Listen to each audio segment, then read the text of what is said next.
Cuma karena aku kenapa rame lagi kemana-mana, aku ditetapkan tersangkanya baru beberapa bulan kemudian. Kamu tersangka? Iya. Kamu istri sah, kamu ngelabrak pelakor, kamu jadi tersangka? Dia tuh selalu nanya sama atasannya, "Bu, saya nggak kuat di posisi ini." Atasannya juga ngomong, "Kamu sabar aja. Bapak janjinya gimana?" "Iya, Bapak mau ceraiin Ibu setelah anaknya lahir."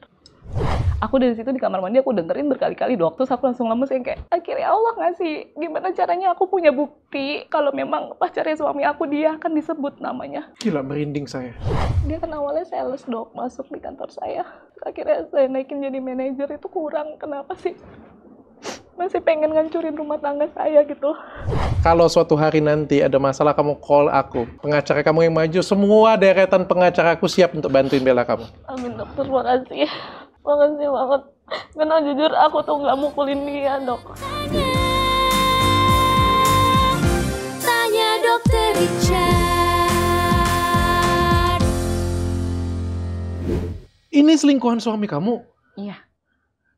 Zaman sekarang memang selingkuhan tuh nggak lebih baik daripada istri ya? Ini serius? Iya serius. Kebetulan itu selingkuhannya karyawan aku sendiri. Oh, karyawan kamu? Iya, karyawan. Karyawan kamu sendiri, dan kamu labrak. Kamu labrak yang videonya beredar. Kamu lempar apa itu? RS. Jadi si pelakor ini lagi bawa, dia punya RS gitu loh, es kopi. Dia lagi minum es kopi. Jadi ya waktu aku ketemu karena aku emosional, aku lagi hamil kan posisinya waktu itu. Itu masih hamil? Iya, lagi hamil. Lagi hamil kapan itu? Kejadiannya itu tahun lalu sih sebenarnya viralnya ini. Cuma karena aku kenapa rame lagi kemana-mana, aku ditetapkan tersangkanya baru beberapa bulan kemudian. Kamu tersangka? Iya. Kamu istri sah, kamu ngelabrak pelakor, kamu jadi tersangka. Epic ya di Indonesia ya?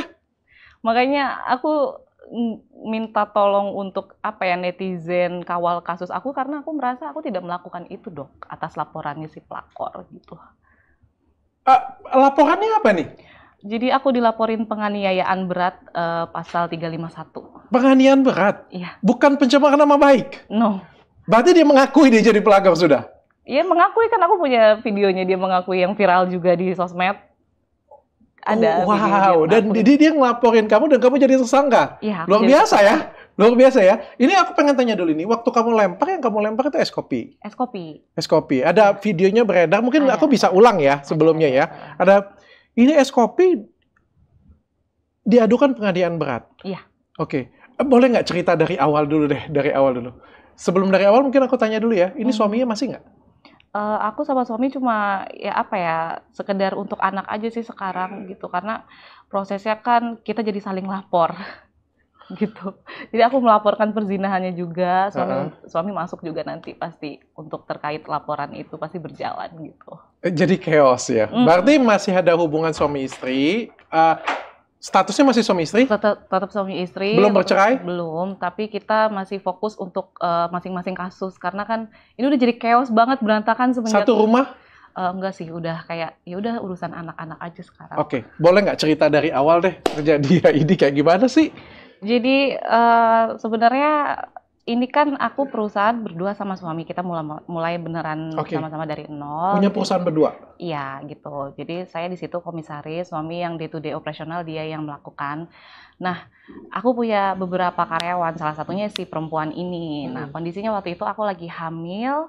Aku tuh nggak tahu sebenarnya awalnya suami aku selingkuh sama siapa. Cuma kan namanya ini ya dok, kita perempuan lagi hamil pasti instingnya kuat, feelingnya kuat. Aku merasa ada beberapa kali suami aku tiba-tiba berubah gitu. Nah, aku mikir kenapa nih gitu. Akhirnya aku sholat, aku minta tunjuk sama Allah.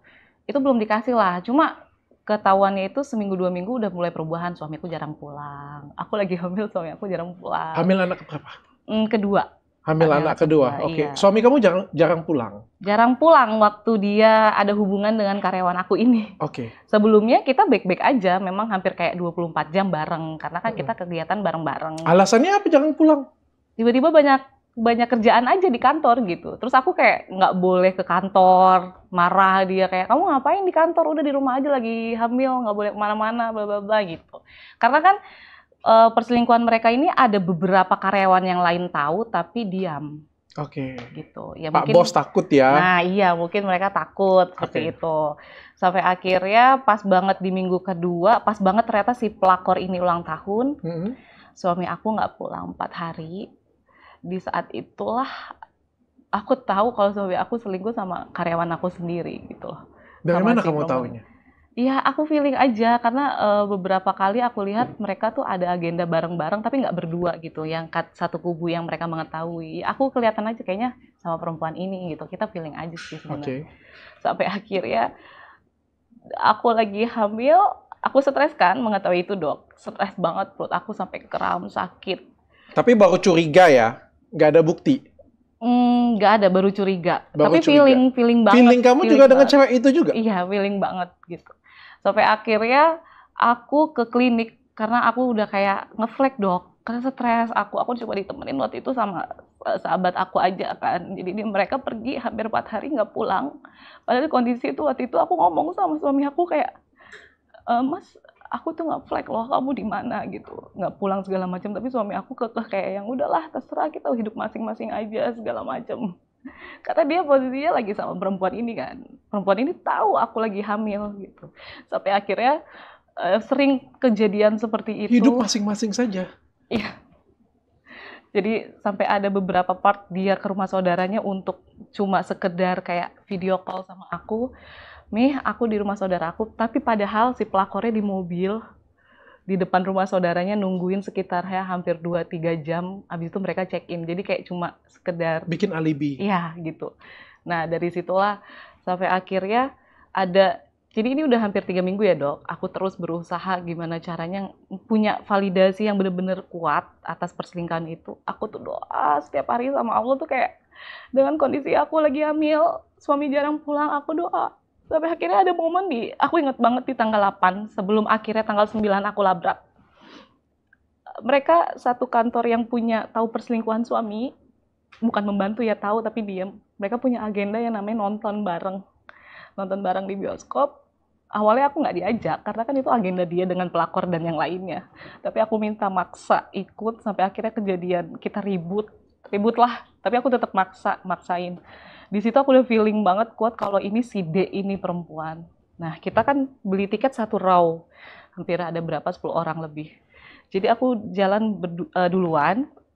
Si pelakornya aku suruh duduk di sini. Sini, aku mau duduk sini. Harusnya kan aku bisa duduk di sampingnya. Cuma aku suruh suami aku di tengah, aku di samping. Oke. Nah, diapit ya, suami kamu diapit ya, antara kamu dan cewek itu ya. Di situ aku kayak untuk menguatkan feeling aku kan, kelihatan dong dok kalau misalnya suami nggak nyaman. Jadi duduk itu dia nggak nyender, tapi bener-bener yang begini selama hampir 10 menit gitu kan. Akhirnya dia keluar lah dari bioskop karena nggak nyaman. Keluar dari bioskop, dia jalan lah sama si drivernya itu tadi. Nah, yang ini tadi, Allah tuh beneran jawab doa aku selama hampir 3 minggu aku pendem kan. Jadi selama 3 minggu mereka check-in dan segala macam kan aku di rumah. Aku nungguin sama anak aku yang satu lagi yang nomor pertama itu kan masih bayi juga gitu loh. Jadi disitulah tiba-tiba suami aku ngirim video nggak jelas karena aku di dalam bioskop aku belum bisa ngeliat, maksudku kayak ini apa ya suami aku ngirim gitu. Akhirnya aku tungguin, aku keluar dari bioskop baru di kamar mandi aku denger. Nah, di dalam video itulah jadi handphone suami aku tuh mungkin dia kerekam nggak sengaja. Nah, percakapan itu kayak si supirnya, drivernya ngomong, "Bapak kenapa turun?" Nah, suami aku ngomong, "Nggak nyaman saya bang," gitu. Drivernya ngomong, "Iyalah Pak, gimana Bapak mau nyaman? Sebelah kanan Bapak, pacar Bapak, disebutin namanya jelas. Sebelah kiri Bapak, istri si ibu." Aku dari situ di kamar mandi aku dengerin berkali-kali dok. Terus aku langsung lemes yang kayak, akhirnya Allah ngasih, gimana caranya aku punya bukti kalau memang pacarnya suami aku dia akan disebut namanya. Gila, merinding saya. Di situ. Suami kamu yang kirim? Ya. Bukan supir? Enggak, itu dari handphone suami aku sendiri. Ada, videonya juga masih ada. Berarti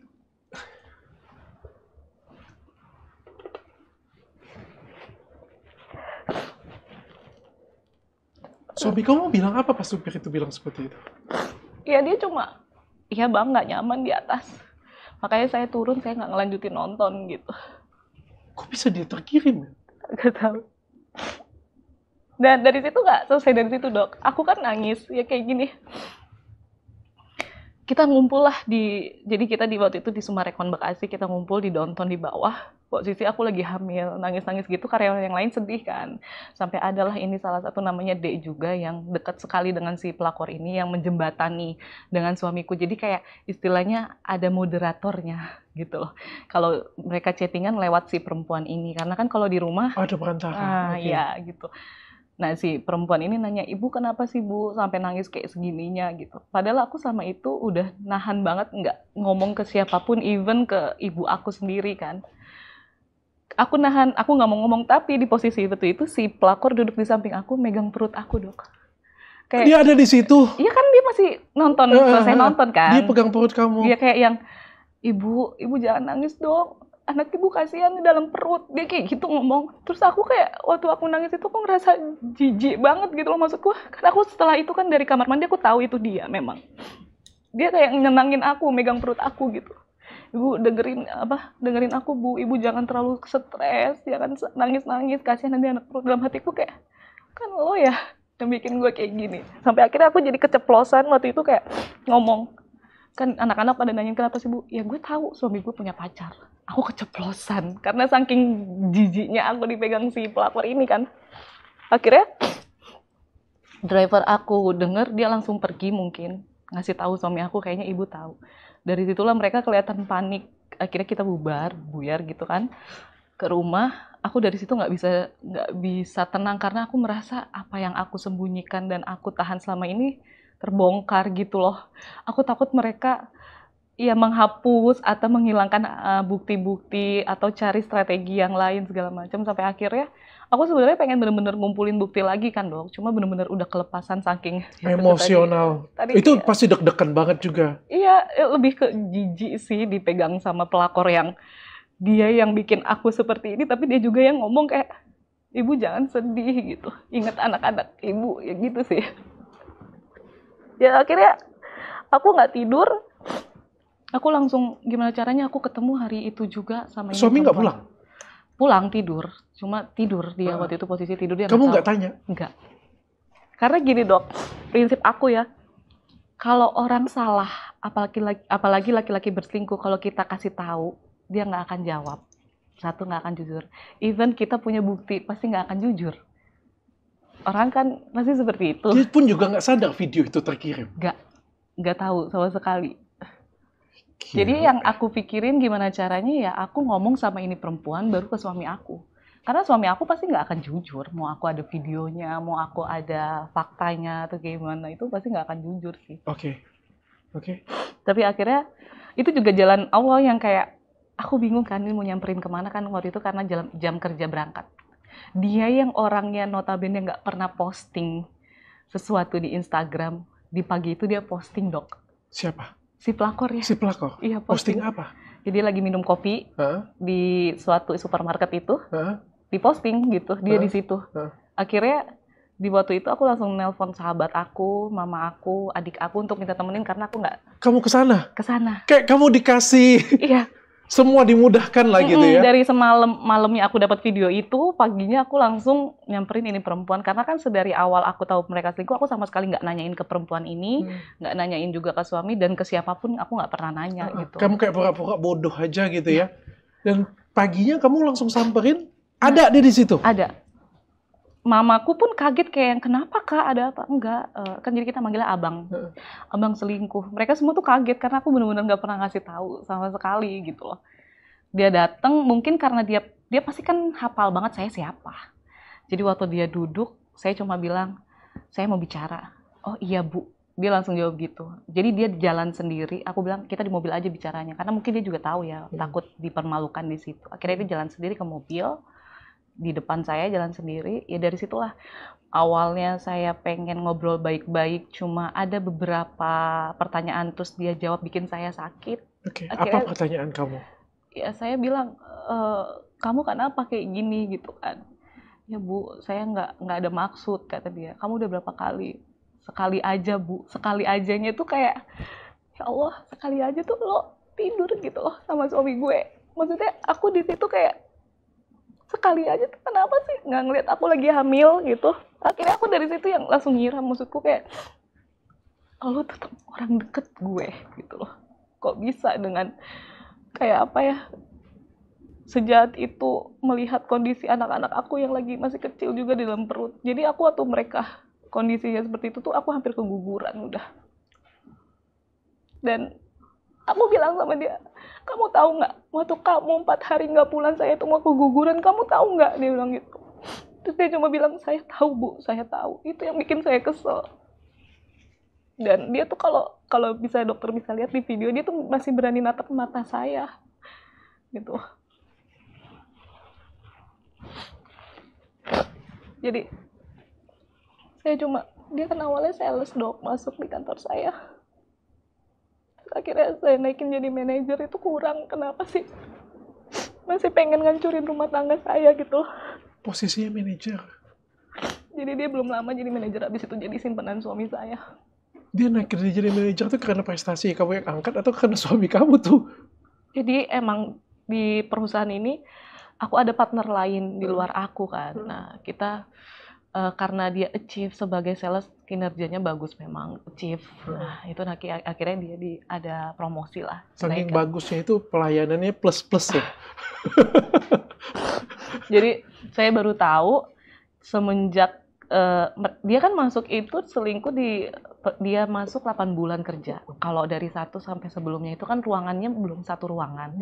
Jadi ada berapa bulan terakhir ruangan suami aku tuh kayak dipindah karena kita lagi renov. Akhirnya 1 ruangan itulah yang tahu perselingkuhan mereka. Jadi nggak cuma berdua. Semenjak dari situ dia sering bikinin kopi. Untuk suami kamu? Masakin di rumah dibawa. Jadi aku ada part yang aku bawa makanan, aku diusir dari kantor. Jadi kayak dia bilang, kamu ngapain repot-repot bawa makan? Intinya dia selalu marah karena aku lagi hamil keluar rumah gitu. Seolah-olah baik kamu di rumah aja, ya, jaga kesehatan kamu. Padahal karena mungkin dia nggak nyaman kan si perempuan ini. Karena perempuan ini tuh selalu ngambek dok.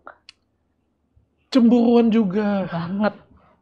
Dia tuh selalu nanya sama atasannya, Bu, saya nggak kuat di posisi ini. Atasannya juga ngomong, kamu sabar aja. Bapak janjinya gimana? Iya, Bapak mau ceraiin Ibu setelah anaknya lahir. Aku ada chatnya juga seperti itu. Mereka berhubungan tadinya, statusku di perusahaan, nama-namanya suamiku tuh sampai kayak, kita perubahan akta aja deh. Kamu nggak usah jadi komisaris, kamu jadi ibu rumah tangga aja di rumah, nggak usah ikutan urusan kantor. Sebelum kejadian itu? Enggak, setelah kejadian itu? Enggak, setelah mereka pacaran. Setelah mereka pacaran tapi belum kejadian itu? Belum kejadian labrak. Belum kejadian labrak, ya, jadi suami kamu sudah berusaha menyingkirkan kamu? Iya, karena aku kayak dia nggak nyaman kan, aku ke kantor, aku urusan kantor segala macam. Bahkan ada beberapa kali misalnya untuk meeting segala macam, karyawan yang datang ke rumah, aku nggak boleh ke kantor. Karena dijaga banget ini perempuan gitu. Oke. Dan pada waktu kejadian di mobil itu pertanyaan berarti singkat sekali di mobil itu. Kamu cuma tanya kenapa kamu lakukan itu? Awalnya dia kan nggak ngaku. Dengan aku kasih bukti itu, ya itu kan suami aku sendiri yang jawab. Akhirnya dia ngaku. Dari situlah aku bilang, kamu bisa aku bawa ke kantor polisi loh. Sekarang kan ada pasalnya perzinahan. Nah itulah yang aku bawa ke kantor polisi, aku videoin viral. Kan mungkin bawa pelakor ke kantor polisi gitu kan. Nah dari situ dia mohon-mohon sebenarnya sama aku untuk tidak dilaporkan. Bahkan ke orang tuanya jangan sampai tahu. Karena dia ini orang tahu karakter dia itu sholatnya ke masjid. Anaknya, ini kan anaknya hijaban kan? Iya, gitu. Memang kalau di kantor tuh kalau lagi sholat, guys, sholat yuk ke masjid, gitu-gitu. Tapi ternyata anaknya seperti itu. Aku juga gak habis pikir sih. Atau berhijab di dalam, tapi di luarnya nggak berhijab? Atau memang berhijab aslinya? Berhijab. Berhijab? Tapi dia yang setiap check-in ya, dia yang check-in ke hotel tuh dia yang booking hotelnya. Jadi dia yang jemput suami aku, kayak gitu. Selalu dia nanyain kayak, misalnya aku pergi sama suami aku, dia ngambek besoknya nggak mau kerja dok. Aku asam lambung Bu, aku stres segala macam. Intinya di chat itu dia bilang, dia nggak sanggup melihat kemarin suami sama aku. Padahal nggak pergi berdua, aku sama anak-anak. Memilikinya sudah tumbuh. Udah ada sih chat-chatnya kita juga.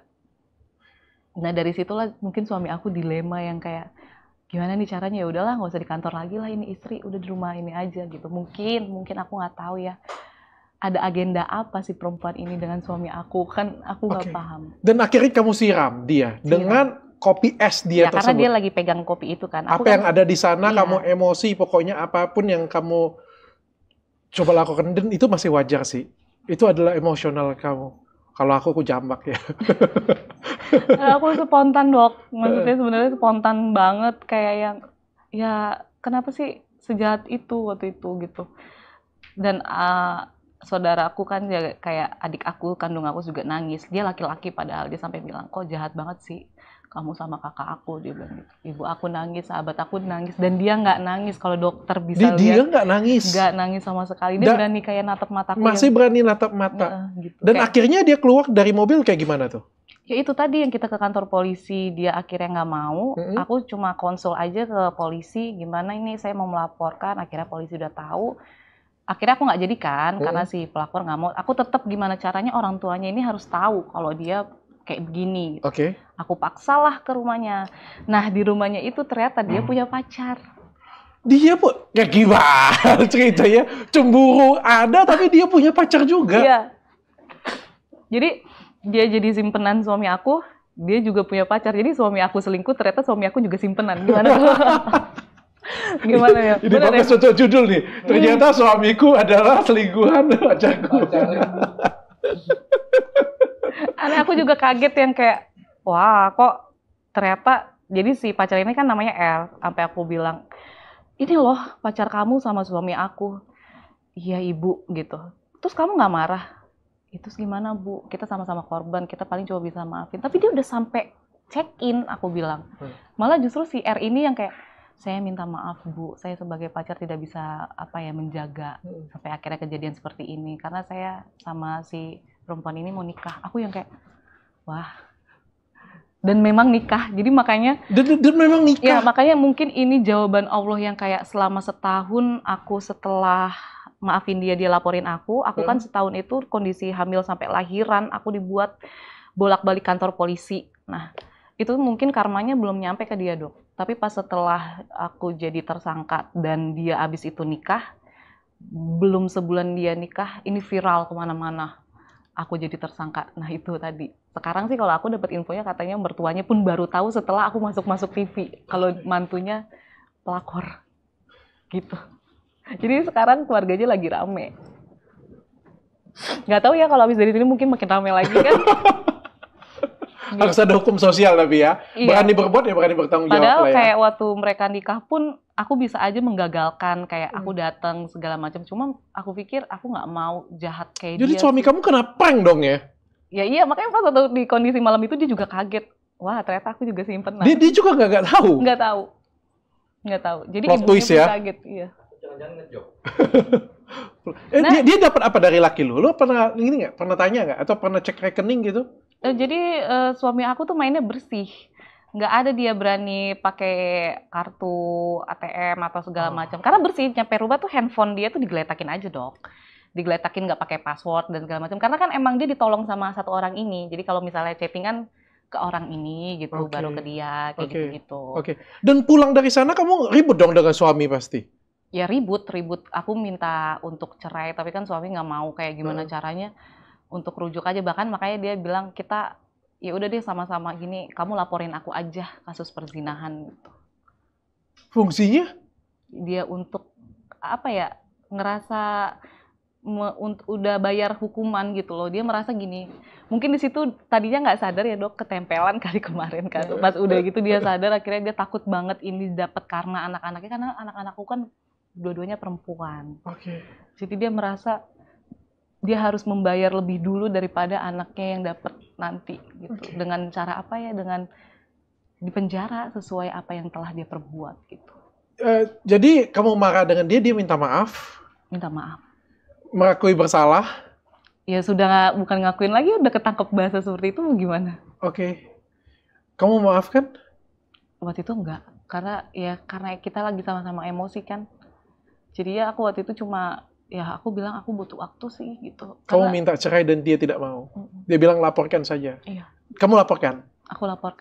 Sebelum waktu itu aku belum laporkan karena aku kondisinya kehamilan aku langsung stres banget, Dok. Aku bolak-balik konsul dan aku kan juga di terapi dengan psikiater karena stres parah kan aku. Jadi aku fokus untuk diri aku sendiri waktu itu sambil gimana caranya mikirin ke depannya karena kan kondisinya perut aku kan kehamilannya bentar lagi mau melahirkan. 9 bulan. Ya belum 7 sekitar 8 gitu. Hampir 8 bulan. Nah dari situlah aku fokus sama diri aku, suami aku introspeksi diri sendiri. Kita cuma cuma komunikasi sesuai untuk anak aja, gimana kontrol Sekarang dan bisa? segala macam. Lebih ke aku fokus karena dia tahu aku kayak sengaja untuk dipaksakan masuk penjara. Aku minta, Mas, aku fokus untuk diri aku sendiri dan anak-anak gitu. Jadi kayak ya udah berantakan sih, sekarang perusahaan aku juga berantakan, Dok. Semenjak kejadian itu kayak Allah benar-benar mulai aku dari titik bawah lagi gitu. Pernikahan aku dirusak, perusahaan aku jadi goyang banget. Dan sekarang aku kayak gak punya pegangan apapun, makanya aku punya lawyer yang mau ngebantu aku tuh baik banget gitu loh. Kalau nggak ada mereka, aku kayak bingung mau minta keadilan sama siapa gitu. Kenapa? Kamu dibentur-benturin?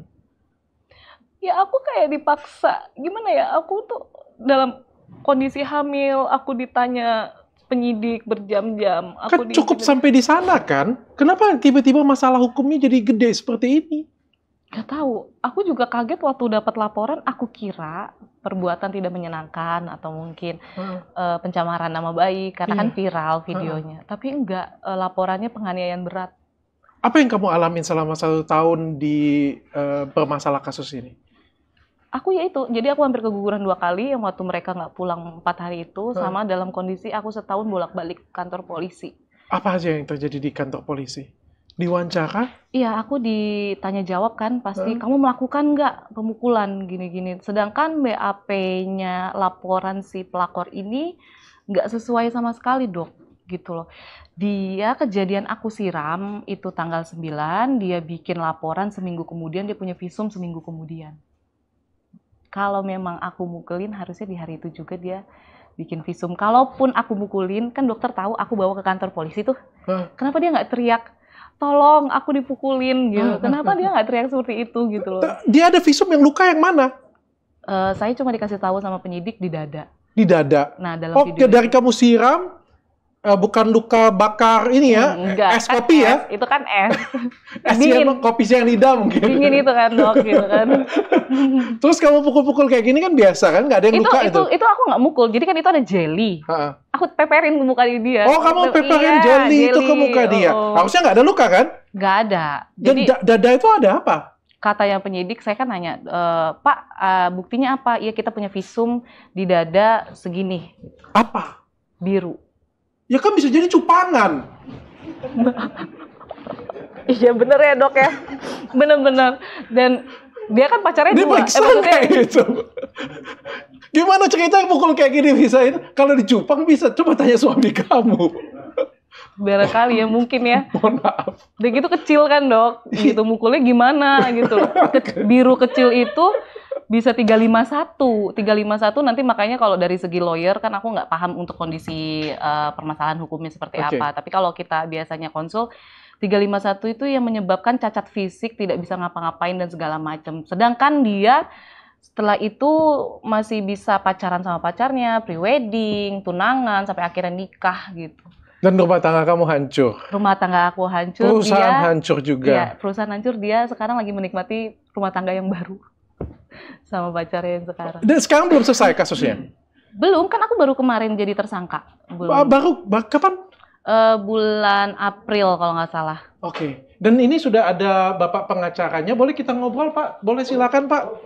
Saya pengen tahu kasusnya bagaimana nih. Indonesia ini memang negara yang cukup unik ya. Gak apa-apa, aku nggak usah ngobrol lagi. Nih, mau pakai? Tetap. Oh ya, boleh. Ya, selamat siang, Pak Dokter. Selamat siang, Pak. Selamat siang. Dengan Pak siapa? Tommy. Pak Tommy. Iya. Lawyernya. Iya, lawyer dari mulai jadi tersangka di baru Polsek. pas jadi tersangka. Pas jadi tersangka. Kebetulan Aina tuh udah ada lawyer sebelum dia jadi tersangka. Jadi pertama awal dia kejadian. Jadi waktu awal kejadian bukan Bapak nih pengacaranya ini. Iya, betul. Habis jadi tersangka, jadi Bapak nih Iya. pengacaranya. Kayak gimana Pak bisa jadi tersangka Pak? Jadi kalau dilihat dari kronologi cerita awalnya ya, jadi waktu awal pemeriksaan Aina waktu proses 351 tuh sepertinya memang ada intimidasi ya. Intimidasi, beliau dipanggil, terus dalam posisi hamil dia suruh datang bolak-balik. Terus yang kedua dia juga harus menandatangani surat, dia udah jadikan tersangka kan waktu itu kan. Tapi lawyernya dia bukan malah nyaman, malah nggak membantu gitu loh, maksudnya nggak. Jadi dia kebingungan waktu itu. Akhirnya ketemu saya, ibunya Aina. Akhirnya kita ditunjuklah jadi PH-nya. Iya. atau Oke. lawyernya. Pak ini di mana Pak ya kasusnya? Di Dilaporkannya Polsek di mana? Bekasi Selatan. Polsek Bekasi Bekasi Selatan. Selatan. Oke. Ke Aina kamu ada lapor juga ke cewek itu? Ya setelah aku dilaporkan, aku membela diri dong. Maksudnya kayak ini kan sebenarnya kejadian kayak si perempuan ini merasa dianiaya karena kamu kan merusak rumah tangga aku. Sebenarnya kan harusnya sedari awal aku yang melaporkan. Kamu laporin nggak? Aku laporin setelah aku dapat laporan. Kapan? Jadi dia buat laporan itu kayaknya sebulan kemudian sih. Aku Sebulan dari dia buat laporan. Kamu buat laporan. buat Atas laporan. apa? Perzinahannya. Perzinahannya. Iya. Dan kamu jadi tersangka, dia jadi... Belum. Lah kok gimana nih ceritanya? Makanya ini yang benar-benar. Jadi saya mau cerita dulu waktu kronologi cerita dia jadi tersangka, terus akhirnya saya ke pihak kepolisian Polsek Bekasi Selatan, ketemulah dengan Kapolseknya Bapak Jupriyono. Dia juga menganjurkan dia akan melakukan Restoratif percepatan. justice. Ya tadinya restoratif, tapi restoratif justice ini nggak ketemu karena dari pihaknya DFF ini. Dia nggak mau untuk melakukan restoratif tadinya kan. Dan jujur restoratif justice ini ada bersyarat. Jadi aneh gini loh dok. Bersyarat artinya Aina ini diintimidasi. Sebelum saya waktu pas jadi tersangka, dia harus mengeluarkan uang atau harus mengganti rugi serta minta maaf bayar 200 juta. Kurang lebih. Kurang lebih seperti itu. Gitu nggak banget 200 tapi kurang lebih seperti itu 100 sampai 200. Dan jujur Aina punya buktinya di sini. Makanya kita menyampaikan ke Polsek apakah ini bisa dibantu untuk melakukan RG tadi. Akhirnya bisa dengan cara dia duluan yang minta Iya. RG malah. Iya, tadinya dia minta RG tapi bersyarat. Itu. Konteksnya RG itu bersyarat. Dia melaporkan bener-bener nge-push aku, ujung-ujungnya dia malah gimana caranya ya udah kita damai. Oke. Harusnya kan yang dilaporin biasanya minta damai ya. Tolong dong jangan sampai Iya. ini yang laporin ngajakin damai gitu. Oke. Nah ternyata dalam isi RJ itu aku kan nggak ketemu lawyer sama lawyer dan adik kandung aku. Dia ngomong di situ syarat utamanya sebenarnya saya bukan keberatan dengan angka yang disebutkan karena mungkin kalau uang aku mungkin bisa usahakan gitu. Tapi yang lebih berat bagi aku karena di sini menyangkut harga diri ya. Aku disuruh minta maaf sama perempuan ini, disuruh minta maaf seperti ini, divideoin dan diupload lah di story aku, di Instagram aku, tapi tanpa batas waktu, maksudnya terserah mereka kalau mereka minta di take down baru di take down. Itu satu. Kemudian aku disuruh minta maaf sama keluarganya, dan suami aku juga disuruh minta maaf sama perempuan ini dan keluarganya. Jadi keluarga aku kayak sahabat aku, ibu aku disuruh minta maaf sama dia. Aku mohon maaf ya, aku tanya, suami kamu ada di mana sih? Laki-laki bukan sih? Apa ya? Dia nggak selesaiin masalah ini gitu? Dia selesaikan, makanya justru malah dia bilang perempuan ini bodoh, orang kita sudah mengakui kok, malah kenapa melaporkan kamu? Nggak, kenapa dia nggak selesaikan, dia datangin cewek itu punya, dia marahin kayak gitu, atau dia ikut melaporkan. Sebenarnya kan kuat sekali, dia adalah saksi kunci di sini. Orang sekamar dia. Cuma waktu itu karena dia juga benar-benar ikut kesel, jadi dia sama sekali nggak mau ketemu, malah kayak udah jangan mau damai, biarin aja, aku mau kok masuk sel, kata dia gitu. Bucin ya suami kamu ya kayaknya ya. Bucin dengan kamu, bucin juga dengan dia ya. Biar adil kagak bela siapa-siapa deh gue katanya ya. Jadi sebenarnya lebih membela diri dia sendiri mungkin ya, bukan bela siapa-siapa. Karena laki-laki itu. Oke. Makanya kalau orang-orang pada nanya suaminya mana, mungkin nanti dia akan buka suara, kita nggak pernah tahu kan. Oke. Jadi kamu nggak mau RJ tadi?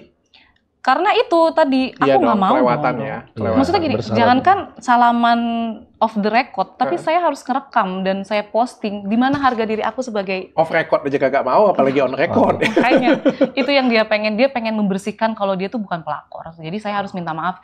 Ternyata memang ini ada kesalahpahaman.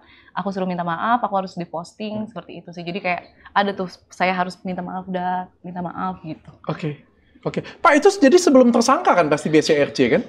RJ itu sudah tersangka ataupun sebelum tersangka itu boleh dilakukan aja, ada undang-undangnya. Jadi mau sampai di persidangan pun boleh. Sekarang statusnya apa nih sekarang? Statusnya Aina yang Sudah P21? kalau yang 351 Heeh. itu statusnya masih tersangka. Heeh. Tetapi Aina tidak menandatangani surat tersangkanya. Bahkan hari ini tadi dia ditelepon oleh penyidik untuk menandatangani surat tersangkanya Karena ini udah rame. karena ini sudah rame katanya. Nah, saya bilang ini sudah lama sekali. Sudah lama sekali, kenapa masih mau ngejar-ngejar lagi Aina jadi tersangka? Oke. Bahkan untuk menjadikan tersangka seseorang itu kan nggak gampang, harus dibuktikan dulu unsurnya. Iya. Nah, inilah yang kita kita akan melakukan upaya tadi. Apa upaya Bapak? Ada beberapa upaya. Yang pertama upayanya adalah kita minta untuk digelar ulang. Kalau memang itu bisa digelar ulang, gelar khusus. Nah, yang kedua, kita melakukan pra-peradilan, itu kan ada. Karena posisi Aina udah tersangka. Tetapi kita lihat lagi nih, Pak Dokter, kasusnya Aina sebagai tersangka itu tidak ditandatangani oleh Aina karena Aina bukan tidak sebagai tersangka seharusnya. Kan begitu. Sampai detik ini tidak ada penandatanganan surat tersangkanya. Bahkan Karena penyidik panggilan mengejar tersangkanya itu untuk menandatangani itu. Oke. Makanya kita buktikan aja, kita kawal ayo bahwa Aina nggak merasa melakukan perbuatan itu sama sekali, sementara dipaksa untuk tanda tangan surat tersangka. Dipaksa untuk penangguhan penahanan. Koreksi saya kalau saya salah Pak ya. Ya. Tapi kan penentuan tersangka itu tidak butuh tanda tangan beliau kan. Dari pihak kepolisian bisa menerbitkan surat tersangka saja. Boleh. Tanpa tangan beliau Boleh, pun juga ya. tetap sah ya Pak ya. Iya, sah. Kemungkinan menurut saya ada dua sih, tetap yang Bapak bilang tadi gelar perkara khusus ke Karwasidik ya. Karwasidik. Atau yang kedua adalah dilakukan pra-peradilan. Tapi kan pada Betul. hal ini kan masuk ke pokok perkara. Jadi Betul. harusnya tidak di situ. Iya. Harusnya kita nggak tahu kan, ada kecacatan lain kah untuk prosedurnya Pak? Iya, itu udah cukup sih. Kayaknya memang prosedur gelar perkara khusus atau kita melakukan dumas. Oke. Nah, ya itu yang akan kita lakukan upaya Ya, itu. ini yang paling tepat ya Paling Pak ya? tepat. Sudah dilakukan? Belum, ini kita lagi baru aja karena ini baru dikejar surat tanda tangan sebagai tersangka. Kita hari ini langsung kita menuju ke Polsek Bekasi Selatan meminta labju daripada hasil dari dia penetapan tersangka dan juga SPDP dari laporannya Aina yang 284 perzinahan. Nah, itu kan sekarang ini lagi berjalan nih. Dan katanya sudah mau tersangka, mau ya, belum. Mau atau belum? Belum, Mau. tapi mau tersangka Mau katanya. tersangka. Ini dari minggu lalu. Nggak apa-apa Bu.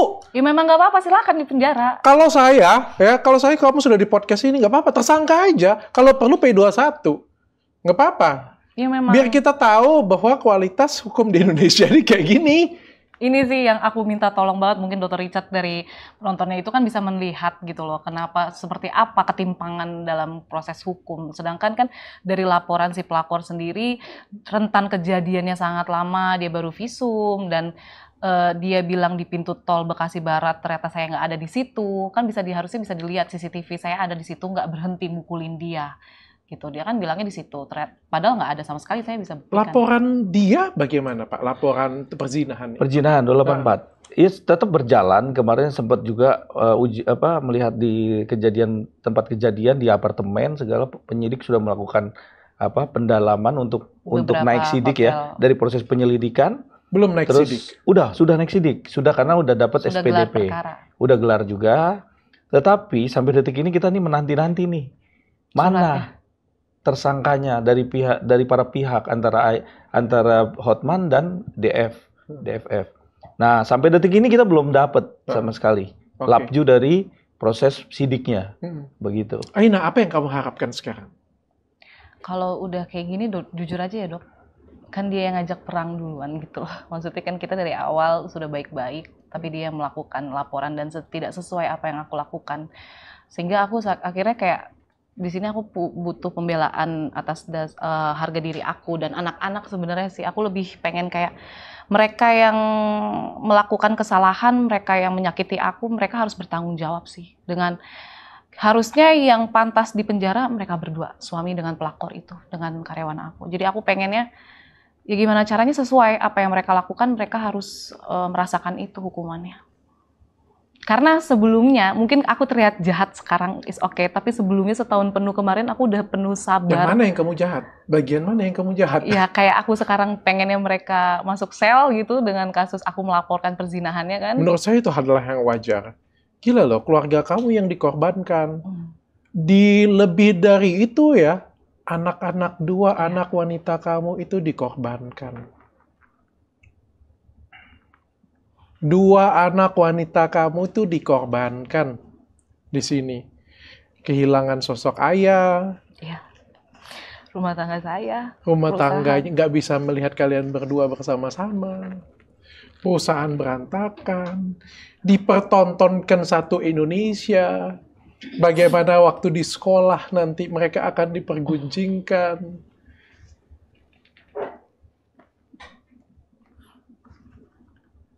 Mahal sekali dan menurutku memang sepantasnya memang orang seperti ini punya ya harus mendapat hukuman. Ya aku pengen sih sebenarnya polisi juga melihat apa ya, kenapa terjadi seperti itu kan ada hal yang memicu gitu. Aku bukan orang gila yang kayak ini karyawan baik-baik aja terus aku marah-marah, aku siram gitu kan. Ada sesuatu yang membuat aku jadi marah, emosional, spontan gitu kan. Oke, Aina, ada sebelum saya tutup mungkin boleh nggak saya dengar video rekaman yang suami kamu yang di WA ya? Oh oke. Sebentar. Kan yang Doni Waktu nonton. sudah hubungin kamu? Sudah bang?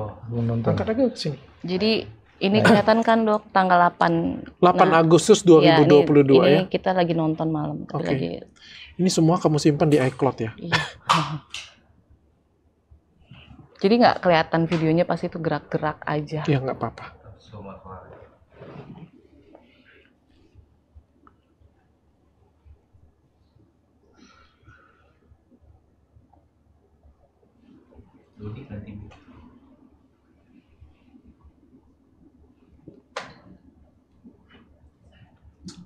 Masukin wifi ya? Iya, iya. Udah. Dia ini di iCloudin semua. Sama kayak kau. Dulu. Ayo ngerokok dulu bang. Biar aman. Nah itu suara suami aku sama driver.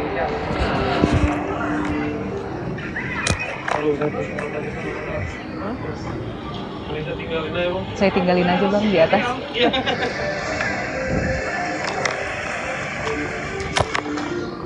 Lagi jalan kan Dok? Dia nggak sengaja. Kepencet. Kan beli rokok dulu. Enggak beli di itu.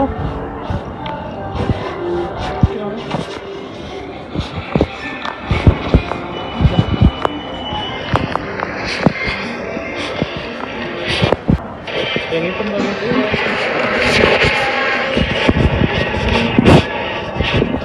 Nanti ada kok di Aduh saya nggak ini tadi saya nggak betah di atas. Kanan Delta gimana? Bang? Nah, disebut.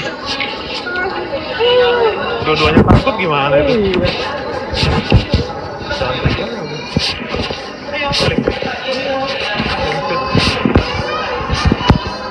Apa dua-duanya? Dua-duanya kalau takut gimana? Maksudnya kan kita Gimana sih bang? Lagi yang nyeting goblok banget sih. Mungkin bagi Mbak Dinar gini biar. Waduh ditembak aku sama dia. Mungkin bagi Mbak Dinar gini. Ini Rian. ya. Ini Iya, gua yang gelisah bang, mau cabut ya. Kalau salah pegang yang satu. bisa saya kalau dua-duanya pegang kayak enggak dipegang. Tadi sih ada dok di sebelumnya. Kok jelas.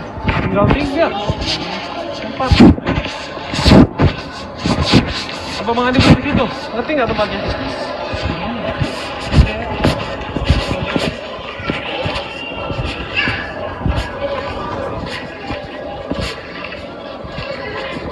Jadi sebelumnya itu dia kayak udah nggak ngomong lagi, coba tadi di awal ada. Hah? Tadi di awal ada, enggak ya? Apa? Apa Memang aku? telinga wanita luar biasa ya.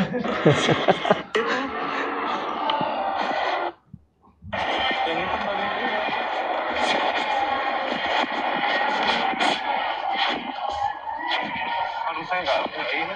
Aduh saya nggak ini tadi nggak jalan. Di sini maaf. Aduh, saya nggak ini tadi saya. Nggak betah di atas. Kanan bapak gimana nih ceritanya? Istri kanan bapak, istri Dua-duanya pasok gimana? udah kasih kanan. Memang insting istri itu luar biasa ya. Jadi dia di Bahkan suara yang sekecil itu dan obrolan yang segesek itu. Iya, aku benar-benar dengerin. Maksudnya kayak kenapa nih video apa gitu loh. Jadi aku penasaran Tapi ini banget. petunjuk banget ya. Banget sih. Banget di situ aku di kamar mandi ya, itu tadi yang aku sampai gemeteran nangis. Maksudnya ternyata bener feeling aku selama 1 bulan ini. Mengira-ngira kayak ya karena mungkin pasti istri siapapun kalau merasa suaminya berubah kita nggak bisa langsung punya bukti karena namanya perselingkuhan itu kan ditutupi, gimana caranya tidak ketahuan. Kita ya itu tadi mungkin ada yang ketahuan apes dari chat, ada yang memang sudah segitu bersihnya tapi ternyata dia sendiri yang ngasih informasi ke saya dengan video yang seperti ini kan, dia yang ngasih informasi sendiri kayak nggak nyaman saya bang di atas. Terbuka sendiri ya. Iya, kanan sida Iya, kiri luar ini biasa. gitu. Sampai dia ada narasi kayak itu kan kita lagi nonton filmnya horor, ya kan? Nanti tiba-tiba takut dua-duanya meluk saya gimana? Gitu kan ada tadi dia ngomong, iya, itu yang bikin dia nggak nyaman akhirnya Sok dia keluar. keren kalian. Sok keren mas. Mbak Ina, terakhir Mbak, kalau video ini ditonton, Jadi tadi tuh kebetulan aku juga dapat kabar baru hari ini, gitu. Ini baru hari ini banget. Ternyata dari pihak si pelakor ini dia sudah merasa tidak nyaman dengan adanya muka dia di mana-mana di TV dan segala macam. Tapi dia masih tetap bersikukuh. Dia curhat sama keluarganya yang di Pekalongan. Kalau dari orang keluarganya di Pekalongan ngomong seperti ini, kalau bisa sih ya udah damai aja dengan Aina secara kekeluargaan. Maksudnya dalam artian cabut laporan atau segala macam. Nah dia bilang, aku sih dapat kabar dari saudaranya itu dia ngomong dia nggak akan pernah mau minta maaf, nggak akan pernah mau cabut laporan. Kalau melakukan itu berarti sama aja mengakui kalau dia salah. Itu sih. Jadi aku pikir dengan kejadian viral seperti ini dia akan jadi takut atau lebih berpikir untuk ke depan kehidupan dia karena dia kan sudah menikah tapi tetap bersikukuh gitu dok sama apa ya sama laporannya. dan dia nggak terima dibilangin jadi pelakor gitu Enggak, ya. dia nggak mau mengakui kalau dia sampai minta maaf berarti dia mengakui katanya kalau dia salah. Kenapa dia nggak kejar pencemaran nama baik kalau seperti itu? Kenapa dia mau mengejarnya itu? Karena tahu kan Kekerasan pasti itu banget. fakta dok. Iya, justru itu habis fakta. Kenapa nggak mau dibilang jadi pelakor? Iya. Karena kan video yang saya upload nggak ada bahasa saya mengarang, maksudnya memang dia Oke. pelakor. Kan dia saya nyebut kamu pelakor ya, kamu ini. Semuanya yang saya sebut di situ fakta. Kalau dia nonton, pesan apa yang kamu pengen sampaikan? Aku sih kita sama-sama perempuan dan sekarang kamu kan juga tahu gimana rasanya jadi istri. Dan kamu sudah mulai memasuki kehidupan pernikahan. Apa yang aku rasain kemarin pernikahanku kan sebelumnya 2 tahun sebelumnya baik-baik aja tanpa apa ya datangnya kamu gitu merusak pernikahanku. Ya aku harap sih kamu nggak ngerasain apa yang aku rasain dan tolonglah hati nuraninya dibuka gitu. Kita sama-sama perempuan, lihat anak-anak aku sih. Lihat anak-anak aku gimana kalau sampai aku benar di penjara dengan apa yang nggak aku lakukan ke kamu gitu.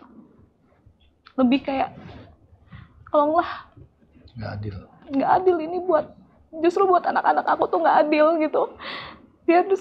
Mereka tuh udah lihat ibunya disakitin, tapi harus aku yang masuk sel gitu dok. Karena kan 351 itu pidana, kita harus dipenjara, bukan dalam artian selesai dengan salaman aja gitu loh. Kamu takut?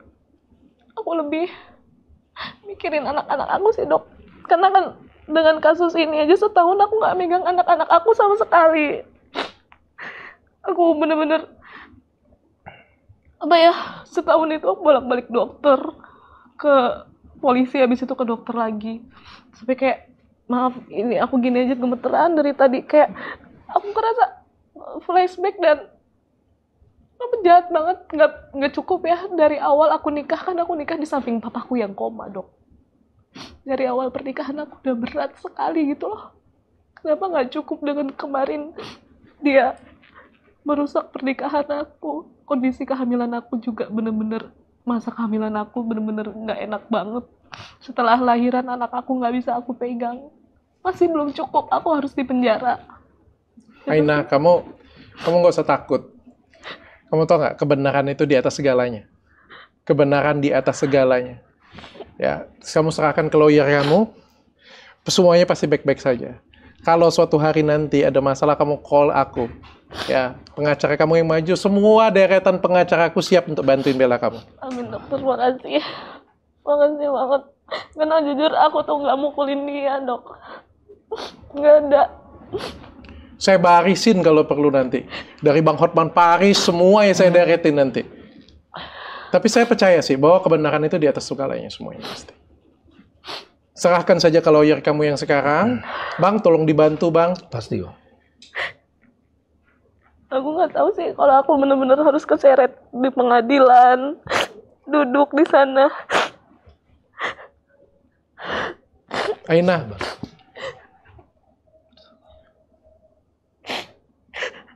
Hancur, Dok, hidup aku udah. Pernikahan aku nggak bisa selamatin, perusahaan aku juga. Orang-orang sama aku pada zalim seperti ini. Aina. Kalau suatu hari nanti pasti tetap ada jejak digital ya. Anak-anak kamu lihat nanti. Kalau suatu hari nanti anak-anak kamu tahu apa pesan yang pengen kamu sampaikan kedua anak kamu. Mami minta maaf. Mami mengambil jalan ini karena nggak punya pilihan gitu loh. Karena Mami sebelum viral juga sudah berusaha sekali untuk kooperatif dengan polisi, tapi tidak ada hal yang bisa membantu Mami, ibaratnya. Ya apapun Mami lakukan sekarang itu masa depan buat kalian sih. Lebih ke, ya kalian tahulah apa yang faktanya. Dan kalau memang untuk ya papinya, ya kalian juga melihat dia sudah mulai untuk menerima hukuman itu loh. Walaupun dia salah tapi dia mengakui. Intinya aku minta maaf aja sih sama anak aku. Aku nggak punya power apa-apa selain minta bantuan sama media lain dan netizen. Makanya aku juga nggak ngerti kenapa tiba-tiba kayak, boleh aku sebut ya, kayak Hanum Mega dan segala macam itu support aku banget. Mereka nge-repost sampai akhirnya viral kayak gini. Karena aku benar-benar selalu speak up gimana caranya aku terbebas dari laporan pelapor. Minta maaf aku sama anak-anak aku. Ya, walaupun sebenarnya bukan kamu yang salah. Saya juga akan bantu kamu. Terima kasih Aina sudah datang ke sini. Mudah-mudahan semua badai dalam hidup kamu cepat berlalu. Kamu berhak mendapatkan kehidupan yang baru. Kebahagiaan yang baru. Mudah-mudahan, saya percaya sih, kebenaran pasti akan menemukan jalan. Tanya Dokter Richard. Ayo ngerokok dulu, Bang. Ayo. Bang, kita ke depan dulu ya. Saya lewat dia. Aduh, saya pusing banget tadi. Hah? Mending saya tinggalin aja, Bang. Gimana, Bang? Katanya, Bang. Iya. Kan beli rokok dulu, Bang. Enggak, beli di itu. Aduh, saya enggak ini tadi saya, Bang. Enggak betah di atas. Kiri-kiri kanan Dava gimana, Bang, ceritanya, Bang? Dua-duanya takut gimana itu? Iya. Cantik ya. Ayo. Balik. Jemput. Ini ibu. Nambah apa? Gimana sih bang? Lagi nyeting goblok banget sih. Mungkin bagi Mbak Dinar gini biar, waduh ditembak aku sama dia. Mungkin bagi Mbak Dinar gini.